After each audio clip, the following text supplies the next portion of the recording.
Hi കുഞ്ഞുങ്ങളെ, ഞാൻ നിങ്ങളുടെ ബീന കൃഷ്ണൻ. ഇന്ന് നമ്മൾ പഠിക്കുന്നത് 7ാം ക്ലാസ്സിലെ അടിസ്ഥാന പാഠാവലി, അതായത് മലയാളം സെക്കൻഡിൻ്റെ 1ാമത്തെ ചാപ്റ്ററാണ് ഗ്രാമശ്രീകൾ എന്ന് പറയുന്ന ഒരു കവിത. ഇത് എഴുതിയത് കടത്തനാട്ട് മാധവിയമ്മയാണ്. ഈ പാഠത്തിൻ്റെ നോട്ട്സാണ് നമ്മൾ ഇന്ന് തരുന്നത്. ഈ നോട്ട്സ് എഴുതുന്നതിന് മുമ്പേ ഇതെന്താണെന്ന് നമുക്കൊന്ന് അറിയണ്ടായോ കുഞ്ഞുങ്ങളെ? ഇതെന്താണ് ഈ കവിതയ്ക്കകത്തിൽ പറയുന്നതെന്ന് ആദ്യമേ നമുക്ക് പഠിക്കാം. അതൊന്ന് അറിഞ്ഞിരുന്നിട്ട് നമുക്ക് ക്വസ്റ്റ്യൻ ആൻസറിലോട്ട് കയറാം, അല്ലെങ്കിൽ നിങ്ങൾക്കൊന്നും മനസ്സിലാവത്തില്ല കേട്ടോ. അപ്പോൾ ഇത് എഴുതിയതാരാ? കടത്തനാട്ട് മാധവിയമ്മ.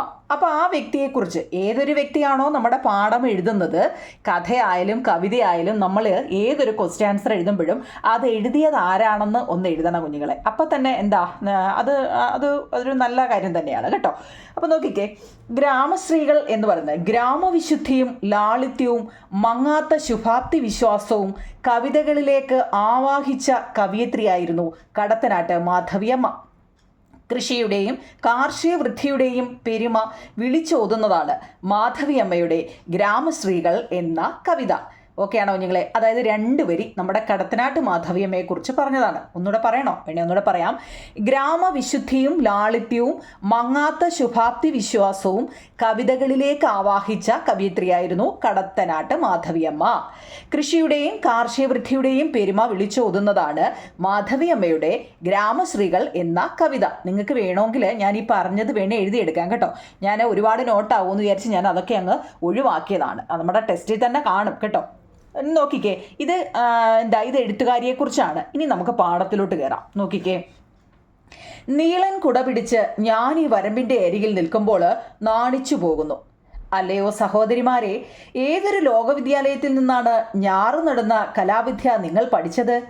ഈ കലാവിദ്യ നിങ്ങൾക്ക് കൈവശമാക്കുവാൻ ഏത് അധ്യാപകനാണ് നിങ്ങൾക്ക് കൂട്ടുനിന്നത്? വിത്തിറക്കാൻ നിലം ഉഴുതുമറിക്കുന്നു. ഉഴവുചാലുകളിൽ നിന്നും മണ്ണിൻ്റെ പുതിയ ഗന്ധം ഉയരുന്നു. പ്രഭാതത്തിൻ്റെ വരവറിയിച്ച് ബാലസൂര്യൻ്റെ സ്വർണ്ണ നുകപ്പാടേറ്റ് ആകാശത്തിലെങ്ങും ചുവപ്പ് പരന്നു. അയലത്തെ സ്ത്രീകൾ വേഗത്തിൽ എഴുന്നേറ്റിട്ട് അങ്ങോട്ടും ഇങ്ങോട്ടും പേര് ചൊല്ലി വിളിച്ചുണർത്തി. പ്രഭാതമായെന്ന് സൂചിപ്പിച്ചുകൊണ്ട് വേലിപ്പടർപ്പിലിരുന്ന് ഓലക്കിളികൾ ചിലയ്ക്കുന്നുമുണ്ട്. അതായത് അവർ വയലിൽ ഇറങ്ങുന്നതിനെ കുറിച്ചാണ് ഇനിയും പറയുന്നത്. അവരെന്താ, മുടിയെല്ലാം കൂടെ മുകളിലോട്ട്, നമ്മൾ വയലിൽ ജോലിക്ക് ഇറങ്ങുമ്പോൾ എന്താണ്, മുടിയെല്ലാം കൂടെ അവർ വേഗത്തിൽ പുറകോട്ട് വലിച്ചു കെട്ടിയിട്ട് അവർ ഉടുത്തിരുന്ന പുടവയുടെ തുമ്പ് മുകളിലേക്ക് വലിച്ചു കുത്തി വെച്ചിട്ട് കേട്ടോ. പിന്നെ കാല് പുതയുന്ന വരമ്പിലൂടെ ചെളിയിലെ കാൽ വിരലുകളാകുന്ന താമരപ്പൂക്കൾ വിടർത്തി അവർ ഇറങ്ങി നിന്നു. ഇത്രയേ ഉള്ളൂ ഞങ്ങളെ. വരമ്പൊരുക്കിയ ചെളി അന്നേരം എന്താ, ഉണങ്ങിയിരുന്നില്ല. വരമ്പിൻ്റെ സൈഡ് ഒരുക്കി വെക്കുമല്ലോ നമ്മൾ നടന്നു പോകാനും വരാനും. അപ്പോൾ ആ ചെളിയൊന്നും ഉണങ്ങിയിരുന്നില്ല. ഞാറ് നടന്ന സ്ത്രീകൾ ആ വരമ്പിലേക്ക് ഇറങ്ങിയിട്ട് അവരുടെ വിരലുകൾ താമരപ്പൂവുകൾ പോലെ വിടർന്നു എന്നാണ് ഫസ്റ്റിൽ പറയുന്നത്. അത്രയും ഓക്കെ ആണോ ഞങ്ങളെ? നിങ്ങൾക്ക് മനസ്സിലാവുന്നെങ്കിൽ ഒന്നും കൂടെ ഒന്ന് ബാക്ക് അടിച്ചിട്ട് കേൾക്കണം കേട്ടോ. കാരണം ഇതൊന്ന് വായിച്ച് മനസ്സിലാക്കാൻ വേണ്ടിയേ ഉള്ളൂ. നമുക്ക് ക്വസ്റ്റ്യൻ ഏത് രീതിയിലാണെന്ന് നമുക്ക് അറിയത്തില്ലല്ലോ കുഞ്ഞുങ്ങളെ. ഇനിയും വരുന്ന പുതിയ ക്വസ്റ്റ്യൻ അല്ലേ. അപ്പോൾ ഈ കഥയൊന്ന് അറിഞ്ഞിരിക്കുന്നത് നല്ലതാണ് കേട്ടോ. നോക്കിയേ, ദിക്കുകൾ പതുക്കെ ഉയർന്നു. നേരിയ മഞ്ഞിൻ്റെ തണുപ്പുമായിട്ട് പൂമഴ ചാറി. പച്ചിലക്കൂട്ടങ്ങളും പാടങ്ങളും പാടത്തിൽ കരയിലെ ചെറിയ വീടുകളും ചക്രവാളത്തിൻ്റെ അവസാനം വരെ എല്ലായിടവും ഒന്ന് കുളിർന്നു നനഞ്ഞു. അല്ലയോ കേരളമേ, ഒരു ചിത്രത്തിൽ എന്ന പോലെ നീ മനോഹരമായി ശോഭിക്കുന്നു. ഉഴവുചാലിൽ കൂടി കിക്കിളിയിട്ട് നീർക്കുമിളകൾ പൊന്തുന്ന വയലിൻ്റെ ചെളിയിൽ പതുക്കെ ഇറങ്ങി മണ്ണിൻ്റെ പൊന്നോമനകളായ ആ സ്ത്രീകൾ നിരനിരന്നു. അതായത് വയലിൽ അവർ ജോലിക്ക് ഇറങ്ങിയതിനെ കുറിച്ചാണ് കേട്ടോ. സ്ത്രീകൾ വരി വരിയായിട്ട് നിരന്നു നിന്നു. അവരുടെ കൈകൾ കിണഞ്ഞ് ഞാറിന്മേൽ അധ്വാനിക്കുകയാണ്. അവരുടെ കാലുകളോ ചെളിയിൽ കുതിക്കുകയാണ്. വയലിൽ നിരനിരയായി ഇറങ്ങി നിന്ന് വേഗത്തിലവർ ഞാറു നട്ടും മുന്നേറുമ്പോൾ അവർക്ക് പിന്നിൽ ഒരു നീലപ്പട്ട് വിരിച്ചതുപോലെ ശോഭിക്കുകയാണ് നമ്മുടെ ഞാറിൻ്റെ നീല കളർന്ന് ഇവിടെ പറയുന്നത് കേട്ടോ. അതായത് ഇത്രയേ ഉള്ളൂ. ഞാൻ പൂട്ടി ഒരുക്കിയ വയലിൽ സ്ത്രീകൾ ഞാറ് നടുന്നതാണ് നമ്മുടെ കവിത. കേരളത്തിൻ്റെ ഒരു ഗ്രാമീണ ദൃശ്യമാണ്. ഞാറ് നടുന്ന സ്ത്രീകളെയാണ് കവയിത്രി ഇവിടെ ഗ്രാമത്തിൻ്റെ ഐശ്വര്യ ദേവതകൾ എന്ന് വിളിക്കുന്നത്. ഇത്രയൊന്നും അറിഞ്ഞിരിക്കണം കുഞ്ഞുങ്ങളെ. ഓക്കെ ആണോ? ആണെങ്കിൽ നമുക്ക് ഇതിൻ്റെ അർത്ഥത്തിലോട്ട് കയറാം. നോക്കിക്കേ, പദപരിചയം. നമുക്ക് ക്വസ്റ്റ്യൻസിലോട്ട് കയറാം. നിങ്ങൾക്ക് ഒരിക്കലും അർത്ഥം ചോദിക്കത്തില്ല കേട്ടോ. കേരള സിലബസിന് ഒരിക്കലും അർത്ഥം ചോദിക്കത്തില്ല. പിന്നെ എന്തിനാണ് ഈ അർത്ഥം തരുന്നതെന്ന് വെച്ചാൽ നിങ്ങൾക്ക് ഈ ആശയം വിശദമാക്കാനും അല്ലെങ്കിൽ എന്താ 2 വരി തന്നിട്ട് അതിനെക്കുറിച്ച് വിപുലീകരിച്ച് എഴുതാനോ എന്തെങ്കിലുമൊക്കെ തരുമ്പം നമുക്ക് അതിൻ്റെ അർത്ഥം അറിഞ്ഞെങ്കിൽ അതെന്താന്ന് ആശയം വിശദമാക്കാനൊക്കെ ചോദിക്കും കുഞ്ഞുങ്ങളെ കേട്ടോ. അതൊക്കെ എഴുതണമെങ്കിൽ നമുക്ക് അർത്ഥം അറിയണം. നോക്കിക്കേ, വിശ്വം എന്നാൽ ലോകം, ചെന്നി നെറ്റി, കുന്തളം തലമുടി, ഉഴുവുക പൂട്ടുക, തൂലിക പേന, മഞ്ജുളം മനോഹരം, ദിഗന്ധങ്ങൾ ദിക്കുകൾ, അഞ്ജലി കൂപ്പുകൈ, വൈഭവം സാമർഥ്യം അല്ലെങ്കിൽ ശക്തി, ഗ്രാമശ്രീകൾ എന്ന് വെച്ചാൽ ഗ്രാമത്തിലെ ഐശ്വര്യ ദേവതമാർ അല്ലെ ഐശ്വര്യം എന്ന് പറഞ്ഞാലും മതി. തൂവിരൽ എന്ന് വെച്ചാൽ മനോഹരമായ വിരൽ, ഉണ്ണിക്കതിരോൻ എന്ന് വെച്ചാൽ ബാലസൂര്യൻ, കുന്തളബന്ധം എന്ന് വെച്ചാൽ കെട്ടിവെച്ച മുടി കെട്ടിവെക്കത്തില്ലേ, അതിന് പറയുന്നതാണ് കുന്തളബന്ധം കേട്ടോ. വരമ്പിൻ കൊതുമ്പ് എന്ന് വെച്ചാൽ വരമ്പിൻ്റെ അരിക്, ചെരിക്കുക വളയ്ക്കുക, നീരാളം എന്ന് വെച്ചാൽ നീലപ്പട്ട് എന്നാണ്. കതിരോൻ എന്ന് വെച്ചാൽ സൂര്യനാണ്, വിണ്ണെന്ന് വെച്ചാൽ ആകാശമാണ്. ഇത്രയും വാക്കുകൾ നല്ലതുപോലെ നിങ്ങളൊന്ന് പോസ് ചെയ്തിട്ടിട്ട് കണ്ടോ, കാണാൻ പറ്റുന്നുണ്ടോ കുഞ്ഞുങ്ങളെ? ഇതൊന്ന് പോസ് ചെയ്തിട്ടിട്ട് വൃത്തിയായിട്ട് നിങ്ങളുടെ ബുക്കിലോട്ട് എഴുതിയെടുക്കണം. ഓക്കെ ആണോ കുഞ്ഞുങ്ങളെ? അർത്ഥം നല്ലപോലെ പഠിച്ചല്ലോ. അർത്ഥം നിങ്ങൾ ഇപ്പോൾ പഠിച്ചില്ലെന്ന് എനിക്കറിയാം, പക്ഷേ നിങ്ങൾ എഴുതി വെച്ച് പഠിക്കണം കേട്ടോ. നമുക്ക് ഒന്നാമത്തെ ക്വസ്റ്റ്യൻ ആൻസറിലോട്ട് കയറാം. നോക്കിക്കേ, വിശ്വവിദ്യാലയം എന്നതുകൊണ്ട് കവി ഉദ്ദേശിക്കുന്നത് എന്ത്? വളരെ കുറച്ച് 2-3 ലൈനിൽ ഞാൻ ഒതുക്കിയിരിക്കുകയാണ്. കാരണം മലയാളം പൊതുവെ എഴുതി വെക്കുന്നതിൽ ഒരു പകുതി മുക്കാൽ എണ്ണത്തിനും സ്പെല്ലിംഗ് മിസ്റ്റേക്കാണ് കുഞ്ഞുങ്ങളെ. അതുകൊണ്ട് നമ്മളിപ്പം വാരി വലിച്ച് ഒരു പുറം നിറച്ച് എഴുതി വെച്ചു എന്ന് പറഞ്ഞുകൊണ്ടായില്ല. ഒരു വരിയെ എഴുതിയുള്ളിലും ആ എഴുതി വെക്കുന്ന വരിയിൽ തെറ്റില്ലാതെ എഴുതുക എന്നുള്ളതാണ് കേട്ടോ. അപ്പം വാരി വലിച്ച് ഞാൻ ഇവിടെ എഴുതിയിട്ടില്ല. 2-3 വരി 3 വരിയേ ഉള്ളൂ. അപ്പോൾ അത് വൃത്തിയായിട്ട് അങ്ങ് പഠിക്കുക. നോക്കൂ കുഞ്ഞുങ്ങളെ, ലോകമാകെ വിശ്വവിദ്യാലയം എന്നതുകൊണ്ട് കവി ഇവിടെ ഉദ്ദേശിക്കുന്നത് എന്താണ്? ലോകമാകെ ഒരു വിദ്യാലയമാണെന്ന കാഴ്ചപ്പാടാണ് കവയിത്രി ഇവിടെ പ്രകടിക്കുന്നത് അല്ലെ പ്രകടമാക്കുന്നത് എന്ന് പറഞ്ഞാലും മതി. എന്താണ്? ലോകമാകെ ഒരു വിദ്യാലയമാണെന്ന കാഴ്ചപ്പാടാണ് കവയിത്രി ഇവിടെ പ്രകടമാക്കുന്നത്. ലോകവിദ്യാലയത്തിൽ കുട്ടിയും അധ്യാപകനും ഒരാൾ തന്നെയാണ്. നമ്മുടെ ലോകത്തിൻ്റെ വിദ്യാലയത്തിൽ കുട്ടികളും അധ്യാപകരും എല്ലാം ഒരാൾ തന്നെയാണ്. ലോകത്തിൽ നിന്നും അനുഭവങ്ങളിൽ നിന്നും അറിവ് നേടുന്നു. ആ അറിവ് ലോകത്തിലെ വിവിധ മേഖലകളിൽ പ്രയോഗിക്കുന്നു. അവിടെ നിന്നും വീണ്ടും അനുഭവങ്ങൾ സ്വീകരിക്കുന്നു. അതുകൊണ്ടാണ് നമ്മുടെ വിശ്വവിദ്യാലയം എന്ന് പറയുന്നതെന്നാണ്. ഒന്നുകൂടെ വായിച്ചു തരാമെന്നല്ലേ. ലോകമാകെ ഒരു വിദ്യാലയമാണെന്ന കാഴ്ചപ്പാടാണ് നമ്മുടെ കവയിത്രി ഇവിടെ പറയുന്നത് അല്ലെ പ്രകടിപ്പിക്കുന്നത്. ലോകവിദ്യാലയത്തിൽ കുട്ടിയും അധ്യാപകനും ഒരാൾ തന്നെയാണ്. ഓക്കെ ആണോ?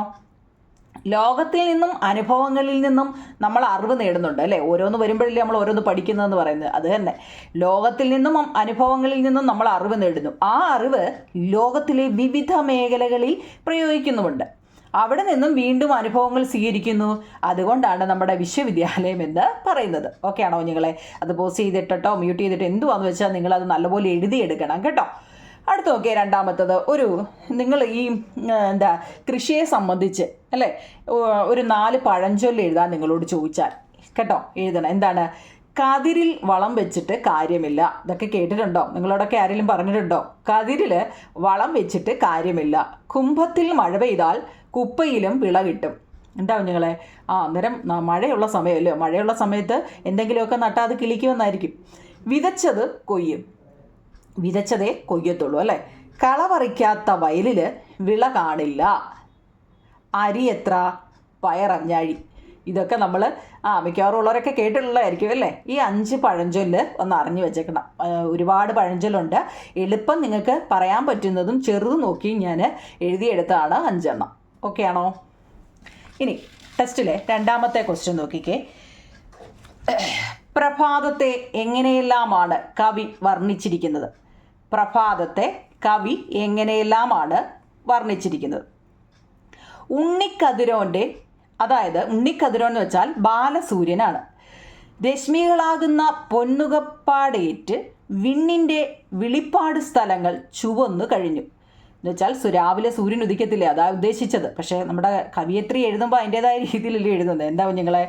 ഉണ്ണിക്കതിരോൻ്റെ, അതായത് ബാലസൂര്യൻ്റെ രശ്മികളാകുന്ന പൊന്നുകപ്പാടേറ്റ് വിണ്ണിൻ്റെ വിളിപ്പാട് സ്ഥലങ്ങൾ ചുവന്നു കഴിഞ്ഞു. ഒന്നാമത്തെ നിങ്ങൾ വരി തിരിച്ചെഴുതി പഠിക്കാമെങ്കിൽ കുറച്ചും കൂടി നല്ലതാണ് കേട്ടോ. അപ്പം നിങ്ങൾക്ക് എളുപ്പം പഠിക്കാം. രണ്ടാമത്തെ, പ്രഭാതത്തിൽ തൊട്ടടുത്തായി കാണുന്ന ആകാശം ബാലസൂര്യൻ്റെ പ്രകാശത്തിൽ ചുവന്നു തുടുത്തു. വേലിപ്പടപ്പിലെ പച്ചിലച്ചാർത്തുകളിൽ ഓലഞ്ഞാലിക്കിളികൾ കൂവിയാർത്തു. പ്രഭാതത്തിൽ ദിക്കുകൾ ഉണർന്നു. നേരിയ മഞ്ഞ് എവിടെയും മൂടി നിന്നു. പച്ചിലക്കൂട്ടവും പാടവും പാടത്തിൻകരയിലെ വീടും ചക്രവാളം വരെ എല്ലായിടവും ഒന്ന് കുളിർത്തു നനഞ്ഞു. തണുത്ത പ്രഭാതം വന്നു. കാണാൻ വരുന്നുണ്ടോ? ഇത്രയാണ് ഇത് വലിയൊരു ക്വസ്റ്റ്യൻ ആൻസറാണ്. ചുരുക്കി എഴുതി വെച്ചിരിക്കുക കേട്ടോ. ഇതിൽ കൂടുതൽ ഇത് ചുരുക്കാൻ പറ്റത്തില്ല. അതുകൊണ്ട് നമ്മുടെ പ്രഭാതത്തെ എങ്ങനെയെല്ലാമാണ് പറയുന്നതെന്നാണ് കുഞ്ഞുങ്ങളെ. ഉണ്ണിക്കതിരോൻ അല്ലെങ്കിൽ ബാലസൂര്യൻ്റെ രശ്മികളാകുന്ന പൊന്നുകപ്പാടേറ്റ് വിണ്ണിൻ്റെ വിളിപ്പാട് സ്ഥലങ്ങൾ ചുവന്നു കഴിഞ്ഞു. കേട്ടോ, ഒരിച്ചിരി കട്ടിയുള്ള വാക്കുകൾ അല്ലേ. കട്ടിയെന്ന് വെച്ച് കഴിഞ്ഞാൽ നമുക്കതൊന്ന് പഠിക്കാനൊരു ഇച്ചിരി ഇല്ലേ, പക്ഷേ അത് നമുക്ക് പഠിച്ചേ ഒക്കത്തുള്ളൂ കുഞ്ഞുങ്ങളെ. പ്രഭാതത്തിൽ തൊട്ടടുത്തായി കാണുന്ന ആകാശം ബാലസൂര്യൻ്റെ പ്രകാശത്തിൽ ചുവന്നു തുടുത്തു. വേലിപ്പടർപ്പിലെ പച്ചിലച്ചാർത്തുകളിലോ ഓലഞ്ഞാലിക്കിളികൾ കൂവിയാർത്തു. പ്രഭാതത്തിൽ ദിക്കുകൾ ഉണർന്നു എന്ന് വെച്ചാൽ നേരം വെളുത്ത് രാത്രി ഇപ്പോൾ വെളുപ്പിനെയൊക്കെ നമ്മൾ വെളിയിലോട്ടിറങ്ങുമ്പോൾ ഇരുട്ടായിരിക്കും അല്ലേ. അത് നേരം വെളുത്ത് ഇങ്ങനെ വന്നു കഴിയുമ്പോഴാണ് നമുക്ക് ദിക്കുകൾ അറിയാൻ പറ്റുന്നതാണ്. നേരിയ മഞ്ഞ് എവിടെയും മൂടി നിന്നു. വെളുപ്പിനെ മഞ്ഞ് അല്ലേ, എവിടെയും മൂടി നിന്നു. പച്ചിലക്കൂട്ടവും പാടവും പാടത്തിൻകരയിലെ വീടും ചക്രവാളം വരെ എല്ലായിടവും ഒന്ന് കുളിർത്തു നനഞ്ഞു. കാണാൻ പറ്റുന്നുണ്ടല്ലോ ഞങ്ങളെ. ഇത് ഞാൻ അടുത്ത് കാണിച്ചതാണ് കണ്ടോ. മൊത്തവും വായിക്കാൻ വേണ്ടിയാണ് താഴെ വെച്ചത്. നിങ്ങൾക്ക് മനസ്സിലായി കാണുമെന്ന് വിശ്വസിക്കുന്നു. ഇത് രണ്ടാമത്തെ ക്വസ്റ്റ്യൻ ആണ്, ടെസ്റ്റിലെ രണ്ടാമത്തെ ക്വസ്റ്റ്യൻ. അടുത്തത്, കർഷക സ്ത്രീകളെ ഗ്രാമസ്ത്രീകൾ എന്ന് പറഞ്ഞാൽ ശ്രീ എന്ന് വെച്ചാൽ സ്ത്രീകൾ എന്ന് വിശേഷിപ്പിക്കുന്നതിൻ്റെ കാരണങ്ങൾ എന്തെല്ലാം? കർഷക സ്ത്രീകളെ ഗ്രാമസ്ത്രീകൾ എന്ന് വിശേഷിപ്പിക്കുന്നതിൻ്റെ കാരണങ്ങൾ എന്തെല്ലാം? എന്തൊക്കെയാവും കുഞ്ഞുങ്ങളെ?